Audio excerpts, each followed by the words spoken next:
2024 മുതൽ കുടിയേറ്റ സമ്പ്രദായത്തിൽ വലിയ മാറ്റങ്ങൾ വരുത്താനുള്ള പദ്ധതി ആവിഷ്കരിച്ചുകൊണ്ട് ഓസ്ട്രേലിയൻ ഗവൺമെന്റ് ഒരു മൈഗ്രേഷൻ സ്ട്രാറ്റജി അവതരിപ്പിച്ചിരിക്കുകയാണ്. ദീർഘകാലത്തേക്കുള്ള ഓസ്ട്രേലിയൻ കുടിയേറ്റത്തിലേക്ക് വഴി തുറക്കുന്നതാണ് പുതിയ സ്കിൽഡ് ഇൻ ഡിമാൻഡ് വിസ.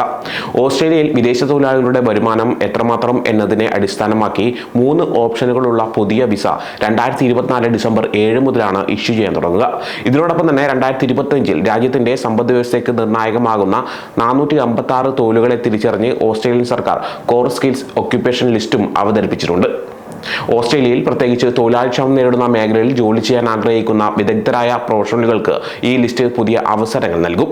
പ്രധാനപ്പെട്ട വ്യവസായങ്ങളിലെ തൊഴിൽ ദൗർലഭ്യം നേരിടാൻ വിദഗ്ധ തൊഴിലാളികളെ കൊണ്ടുവരിക, സ്ഥിരമായ വിദഗ്ധ തൊഴിലാളികളുടെ കുടിയേറ്റം മെച്ചപ്പെടുത്തുക, ഓസ്ട്രേലിയയിലേക്ക് വരുന്ന വിദ്യാർത്ഥികൾ മികച്ച നിലവാരം പുറത്തുന്നുണ്ടെന്ന് ഉറപ്പുവരുത്തുക, ഗ്രാമീണ പ്രാദേശിക കമ്മ്യൂണിറ്റികളെ വളരാൻ സഹായിക്കുന്നതിന് കൂടുതൽ വിദഗ്ധ തൊഴിലാളികളെ നൽകുക, മൈഗ്രേഷൻ പ്രക്രിയ എല്ലാവർക്കും എളുപ്പവും കൂടുതൽ ലളിതവുമാക്കുക തുടങ്ങിയ ലക്ഷ്യങ്ങൾ കൈവരിക്കുന്നതിനാണ് ഓസ്ട്രേലിയൻ ഗവൺമെന്റ് അതിന്റെ മൈഗ്രേഷൻ സിസ്റ്റത്തിൽ മാറ്റങ്ങൾ വരുത്തുന്നത്.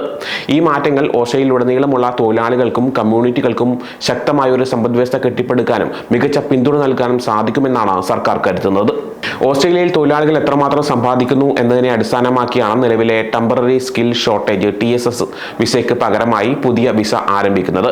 പുതിയ വിസ പ്രോഗ്രാമിൽ 3 സ്ട്രീമുകളുണ്ട്: specialist skilled pathway, core skilled pathway, essential skilled pathway. പ്രതിവർഷം 1,35,000 ഓസ്ട്രേലിയൻ ഡോളറിൽ കൂടുതൽ വരുമാനം നേടുന്ന ഉയർന്ന വരുമാനമുള്ള തൊഴിലാളികളെയാണ് സ്പെഷ്യലിസ്റ്റ് സ്കിൽഡ് പാത്വേയിൽ ഉൾപ്പെടുത്തിയിരിക്കുന്നത്. ഇവർക്ക് വിസ പ്രോസസ്സിംഗ് എളുപ്പമുള്ളതായിരിക്കും, പെട്ടെന്ന് വിസ ലഭിക്കുകയും ചെയ്യും. പ്രതിവർഷം 70,000 ഓസ്ട്രേലിയൻ ഡോളറിനും 1,35,000 ഓസ്ട്രേലിയൻ ഡോളറിനും ഇടയിൽ സമ്പാദിക്കുന്ന വിദേശ തൊഴിലാളികളെയാണ് കോർ സ്കിൽഡ് പാത്വേയിൽ ഉൾപ്പെടുത്തിയിരിക്കുന്നത്. 456 ഡിമാൻഡ് ജോലികളുള്ള ഒരു പ്രത്യേക ലിസ്റ്റ് ഈ കാറ്റഗറിക്ക് കീഴിൽ തയ്യാറാക്കിയിട്ടുണ്ട്. ആരോഗ്യം, വിദ്യാഭ്യാസം, നിർമ്മാണം, കൃഷി, സാങ്കേതികവിദ്യ തുടങ്ങിയ മേഖലകൾ ഈ കാറ്റഗറിയിൽപ്പെടും. ഉദാഹരണത്തിന് പാചകക്കാർ, ഇലക്ട്രീഷ്യന്മാർ, മെഡിക്കൽ പ്രൊഫഷണലുകൾ, സോഫ്റ്റ്വെയർ എഞ്ചിനീയർമാർ തുടങ്ങിയവരെല്ലാം ഈ കാറ്റഗറിയിൽ ഉൾപ്പെടും. 70,000 ഓസ്ട്രേലിയൻ ഡോളറിൽ താഴെ വരുമാനം ലഭിക്കുന്ന നിർണായക വ്യവസായങ്ങളിലെ തൊഴിലാളികളെയാണ് എസെൻഷ്യൽ സ്കിൽഡ് പാത്വേയിൽ ഉൾപ്പെടുത്തിയിരിക്കുന്നത്.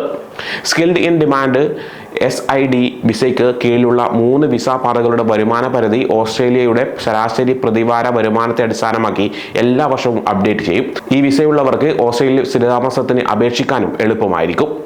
ഓസ്ട്രേലിയയിലെ തൊഴിലുടമകൾ വിദേശത്ത് നിന്നുള്ള ഒരാൾക്ക് ജോലി വാഗ്ദാനം ചെയ്യുന്നതിന് മുമ്പ് പ്രാദേശിക തൊഴിലാളികളെ നിയമിക്കാൻ ശ്രമിച്ചതായി കാണിക്കാൻ പിന്തുടരേണ്ട ഒരു പ്രക്രിയയാണ് ലേബർ മാർക്കറ്റിംഗ് ടെസ്റ്റിംഗ് അല്ലെങ്കിൽ LMT.